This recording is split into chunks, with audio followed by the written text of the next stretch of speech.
Donc, vous avez vu l'arrière du loup? Qu'avez-vous fait?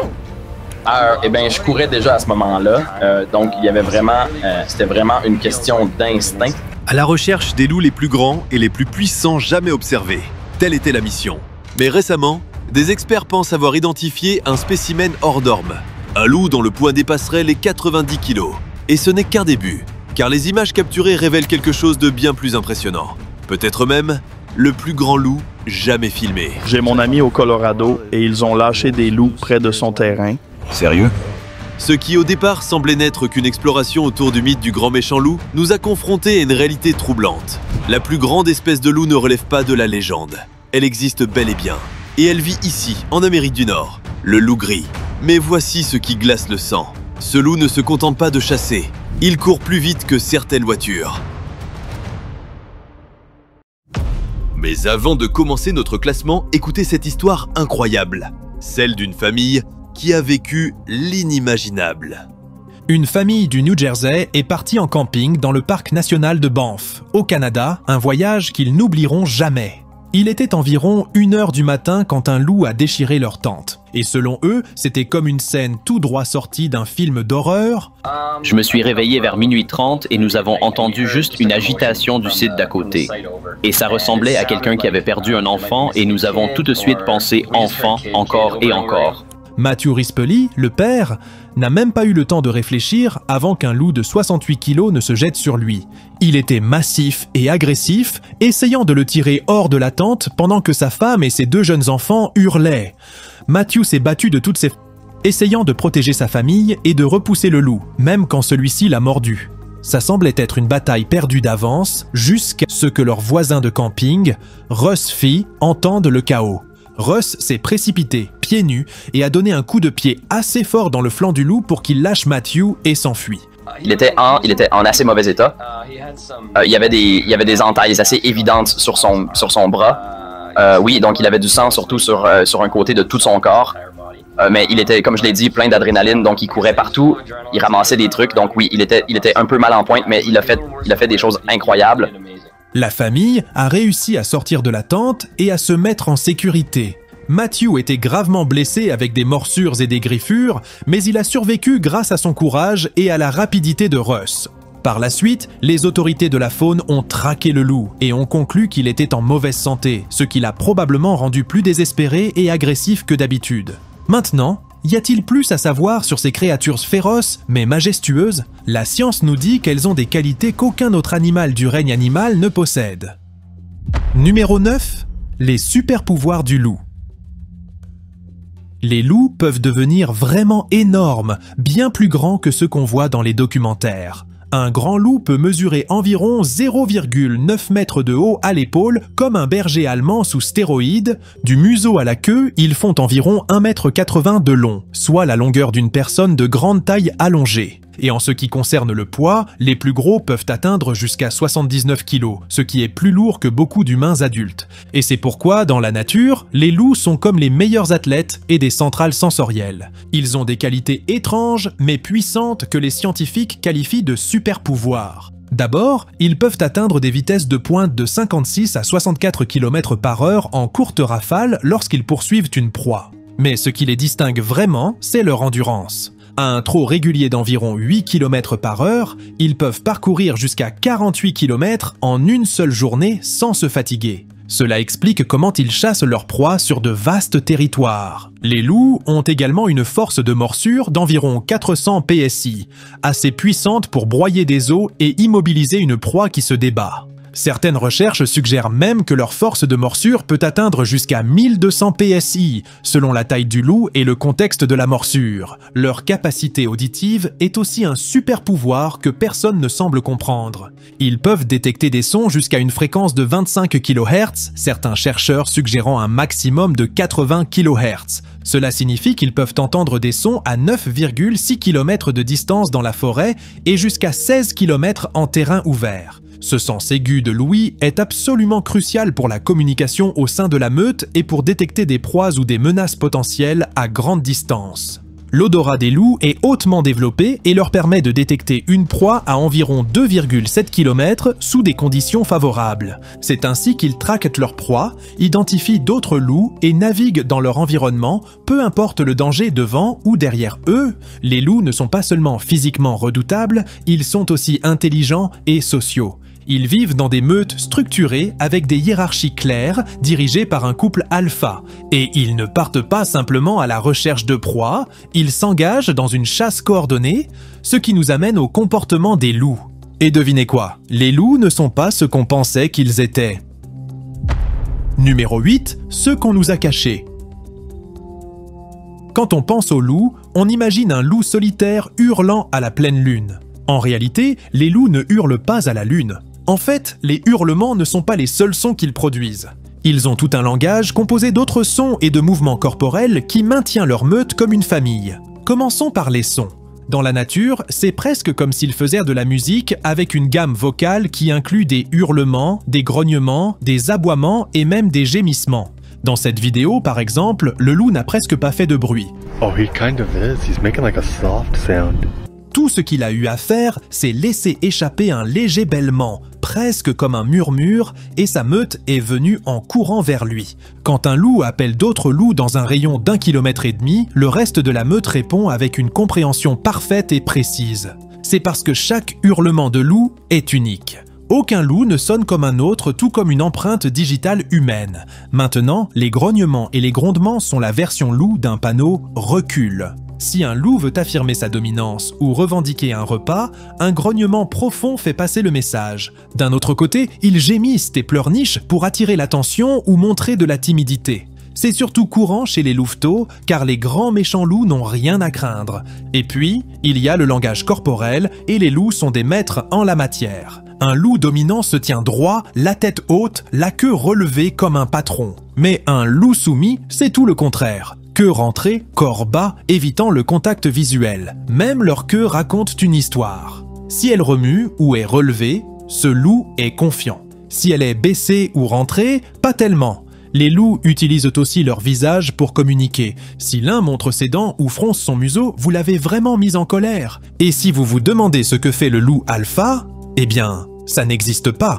L'idée de ce loup alpha, un leader dominant qui règne sur la meute par l'agression, a été largement popularisé dans les médias et la littérature. Ce concept est largement un mythe qui provient d'études précoces sur des loups en captivité. Le terme « loup alpha » a gagné en popularité grâce à des recherches menées au milieu du XXe siècle par le biologiste Rudolf Schenkel. Ces études ont observé des loups en captivité, où des loups individuels étaient regroupés. Et bien sûr, cela a conduit à des dynamiques sociales non naturelles et des hiérarchies. Ces observations ont ensuite été popularisées par L. David Mech en 1970. Cependant, Mech lui-même a reconnu par la suite que ces observations ne reflétaient pas précisément le comportement des meutes de loups sauvages. En 1999, il a publié un article clarifiant qu'à l'état sauvage, les meutes de loups fonctionnent davantage comme des familles. Les parents guident leurs petits plutôt que de les dominer par la force. Dans des environnements naturels, une meute de loups typique se compose d'une paire reproductrice et de leurs descendants des dernières années. Ces unités familiales sont coopératives et cohésives.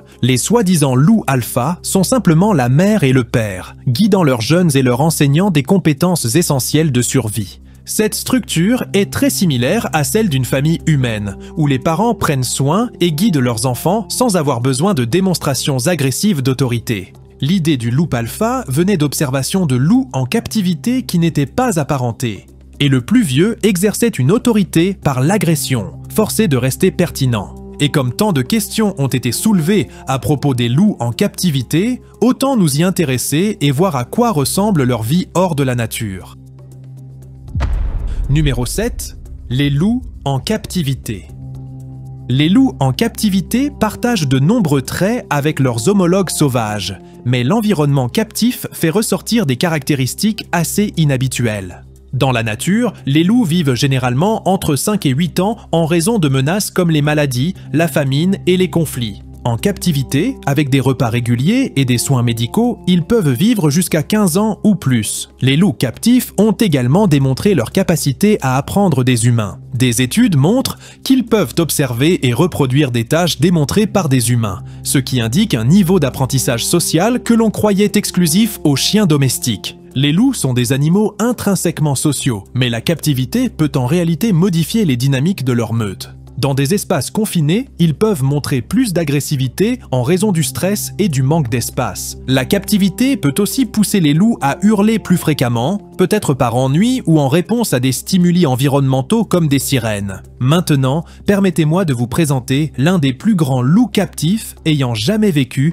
Atka. Atka est un remarquable loup gris arctique qui a servi d'ambassadeur pour son espèce au Wolf Conservation Center à New York. Atka est arrivé au VCC depuis le Minnesota alors qu'il n'avait que 8 jours. Élevé par le personnel du centre, il est devenu à l'aise avec les humains, ce qui en faisait un candidat idéal pour le rôle de loup ambassadeur. Il aidait généralement à éduquer le public sur les loups et leur rôle vital dans l'écosystème. Atka voyageait beaucoup, visitant des écoles, des musées et apparaissant même à des événements pour aider à dissiper les mythes et les idées fausses sur les loups. Atka a conquis le cœur de nombreux car il avait une manière unique de se connecter avec les gens. En fait, pour son 15e anniversaire en mai 2017, le personnel du WCC a donné à Atka son propre compte email pour qu'il puisse recevoir des messages de ses fans. Malheureusement, Atka est décédé en septembre 2018 à l'âge de 16 ans, ce qui en faisait le plus vieux loup ambassadeur au VCC. Et si vous trouvez Atka fascinant, il existe une sous-espèce de son genre qui reste l'une des plus fascinantes pour les chercheurs. Numéro 6, le loup d'Eurasie. Le loup d'Eurasie est une sous-espèce intéressante du loup gris que se trouve à travers l'Europe et l'Asie. Les loups d'Eurasie sont parmi les plus grandes sous-espèces de loups, avec des mâles pesant entre 45 et 59 kg et des femelles légèrement moins lourdes. Ils ont une constitution robuste, de longues jambes et une queue touffue. Leur fourrure varie en couleur, du gris au brunâtre, selon les habitats qu'ils occupent. Ces régions s'étendent de l'Europe occidentale à la Russie, jusqu'à certaines parties de la Chine et de la Mongolie. Ils prospèrent dans divers environnements, y compris les forêts, les montagnes, les plaines et la toundra. Historiquement, leur aire de répartition était encore plus vaste, mais les activités humaines ont conduit à des extinctions locales dans certaines zones. Les loups d'Eurasie sont carnivores, se nourrissant principalement d'ongulés comme les cerfs, les sangliers et les orignaux. Ce sont des chasseurs habiles, capables de poursuivre leur proie à des vitesses allant jusqu'à 60 km/h. Dans les zones où les proies sauvages sont rares, ils peuvent se tourner vers le bétail, ce qui cause des conflits avec les humains. En fait, une meute de loups se compose généralement de 5 à 10 individus. En réalité, les loups d'Eurasie ont une structure sociale complexe. Seul le couple dominant se reproduit généralement, tandis que les autres membres de la meute aident à élever les petits. Mais ils ne sont pas aussi captivants que les loups-garous. Numéro 5, le loup-garou. Le loup-garou était un prédateur redoutable qui parcourait l'Amérique du Nord et du Sud il y a environ 250 000 ans. Malgré sa renommée, en particulier grâce aux références de la culture populaire comme Game of Thrones, le vrai loup-garou était différent du loup gris moderne, tant sur le plan génétique que des caractéristiques physiques. Les loups-garous comptaient parmi les plus grands canidés ayant jamais existé. Ils mesuraient environ 0,97 m de haut à l'épaule et jusqu'à 1,80 m de longueur. Leur poids variait entre 59 et 68 kg, ce qui les rendait plus robustes que les loups gris actuels. Ils avaient des crânes massifs avec des mâchoires puissantes pour broyer les os et des membres plus courts et plus solides, ce qui signifie qu'ils étaient conçus plus pour la force que pour la vitesse. Les preuves fossiles, notamment celles des puits de La Brea en Californie, indiquent que les loups-garous étaient des animaux sociaux qui vivaient probablement en meute et chassaient ensemble. Leur régime alimentaire était principalement composé de grands herbivores comme les bisons, les chevaux et les chameaux. Cependant, le loup-garou s'est éteint il y a environ 10 000 ans, coïncidant avec la fin de la dernière période glaciaire. Plusieurs facteurs ont probablement contribué à leur extinction, y compris le changement climatique qui a conduit à la disparition de leur grande proie et la compétition avec d'autres prédateurs, y compris les humains et des canidés plus adaptables comme le loup gris. En fait, des études génétiques récentes ont révélé que les loups-garous n'étaient pas étroitement liés aux loups gris. En réalité, leurs lignées ont divergé il y a environ 5,7 millions d'années. Cette isolation génétique explique pourquoi, malgré le partage d'habitats similaires, les loups-garous et les loups gris ne se sont pas bien croisés jusqu'à maintenant. Dans une avancée révolutionnaire, Colossal Bioscience, une entreprise de biotechnologie, a annoncé en 2023 qu'elle avait réussi à créer 3 petits loups gris génétiquement modifiés, Romulus, Remus et Kasi, avec des traits ressemblant à ceux du loup ancestral éteint.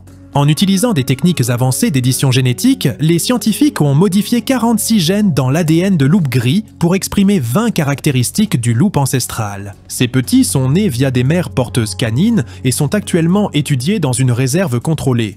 Avons-nous ressuscité une espèce entière de loups? Qui sait? Cela pourrait donner plus de résultats que nous ne l'imaginions jamais. Numéro 4. Le loup de Bernard. Le loup de Bernard était connu comme une sous-espèce unique du loup gris qui existait autrefois dans les régions arctiques reculées du Canada.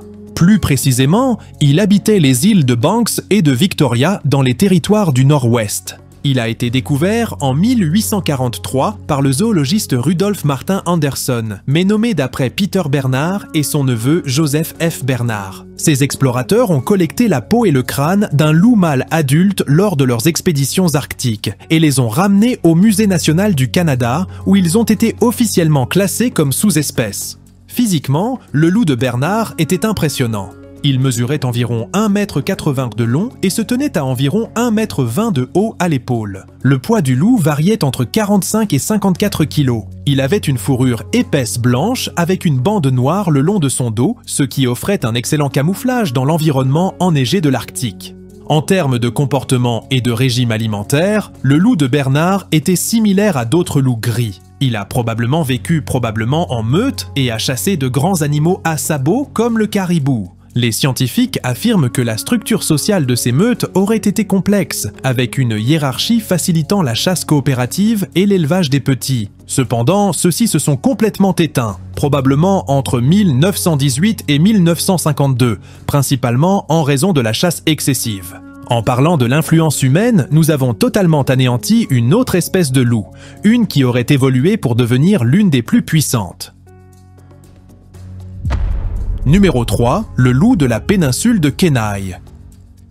Le loup de la péninsule de Kenai était une sous-espèce remarquable du loup gris qui se trouvait autrefois dans la péninsule de Kenai dans le sud de l'Alaska. Et en raison de sa taille et de sa force incroyable, ce loup jouait un rôle crucial dans l'écosystème de la région avant son extinction au début du XXe siècle. Le loup de la péninsule de Kenai comptait parmi les plus grands loups d'Amérique du Nord. Les mâles adultes mesuraient environ 2 mètres de long et se tenaient à environ 1,40 m de haut à l'épaule. Ils pesaient entre 77 et 91 kg, ce qui en faisait des prédateurs instantanés où qu'ils se trouvent. Leur fourrure était généralement gris argenté ou noir tigré et leur proie principale était l'orignal, ce qui se reflète dans leur nom scientifique Alces, le mot latin pour orignal. Ils chassaient également d'autres grands ongulés et des mammifères plus petits comme les castors et les lièvres. Leur stratégie de chasse impliquait souvent des efforts coordonnés en meute, leur permettant d'abattre des animaux bien plus grands qu'eux. Mais tout comme le loup de Bernard, cette sous-espèce est éteinte, et la raison est assez intéressante. De l'or a été découvert sur la péninsule de Kenai en 1895, ce qui a immédiatement conduit à un afflux soudain de colons. Ces gens craignaient la propagation de la rage et la menace pour le bétail. Ils ont donc initié des mesures agressives de contrôle des prédateurs. Et ainsi, entre 1890 et 1915, des campagnes intensives de chasse, de piégeage et d'empoisonnement ont été menées contre les loups. En 1915, le loup de la population de la péninsule de Kenai avait été presque entièrement éradiqué, et la sous-espèce a été déclarée éteinte. Cependant, certaines choses ne meurent jamais ou ne s'effacent pas. Certaines cultures ont construit des folklores et des histoires générationnelles à partir de ces créatures. Éteintes ou non, leurs croyances maintiennent les loups en vie. Numéro 2. La mythologie du loup. Les loups ont toujours captivé l'imagination humaine pendant des siècles. Dans certaines cultures, ce sont des bêtes redoutables. Dans d'autres, ce sont des esprits vénérés. Dans le folklore européen, les loups symbolisent souvent le danger et la transformation. Le concept du loup-garou, un humain se transformant en loup, a ses racines dans la Grèce antique. L'histoire du roi Lycaon, transformé en loup par Zeus en guise de punition, est l'un des premiers exemples. Au Moyen-Âge, les légendes de loup-garou se sont répandues. Les gens croyaient que porter une peau de loup ou conclure un pacte avec le diable pouvait transformer quelqu'un en loup-garou. Ces croyances étaient si fortes que des individus étaient jugés et exécutés pour être prétendument des loups-garous. En revanche, les cultures amérindiennes tiennent les loups en haute estime. Les loups sont vus comme des symboles de courage, de loyauté et de sagesse. Par exemple, les tribus Quileute et Kwakiutl ont des légendes affirmant que leurs ancêtres ont été transformés de loups en humains. Le peuple Pawnee associait Sirius, l'étoile la plus brillante, à l'étoile du loup, la reliant à un guide spirituel. Dans la mythologie inuite, aussi, l'Amarok est un esprit de loup solitaire qui hante ceux qui aiment rester dehors tard. Maintenant, voyons à quel point le loup est différent de son cousin extrêmement semblable, qui n'est pas de taille face à sa férocité. Numéro 1. Loup contre chien.